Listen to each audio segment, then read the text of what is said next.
திருப்பத்தூரில் 72வது பரிசுத்த உபவாச முகாம் செப்டம்பர் 5, 6, 7 தேதிகளில் இந்த முறை இதில் சகோதரர் வின்சென்ட் செல்வகுமார் அவர்கள், ஜிபிஎஸ் ராபின்சன், சகோதரர் எபினேசர் பால் அவங்க, பாஸ்டர் ஆஸ்பான் ஜெபத்துறை, சகோதரர் வின்சென்ட் ராஜ் அவர்கள் தேவ செய்தி அளித்து ஜெபத்தை நடத்துவாங்க.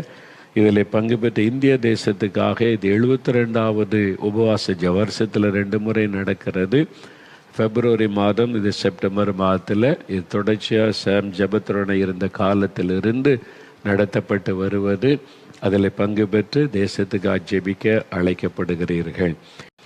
திருப்பத்தூரில் 72வது பரிசுத்த உபவாச முகாம் செப்டம்பர் 5, 6, 7 தேதிகளில் இந்த முறை இதில் சகோதரர் வின்சென்ட் செல்வகுமார் அவர்கள், ஜிபிஎஸ் ராபின்சன், சகோதரர் எபினேசர் பால் அவங்க, பாஸ்டர் ஆஸ்பான் ஜெபத்துறை, சகோதரர் வின்சென்ட் ராஜ் அவர்கள்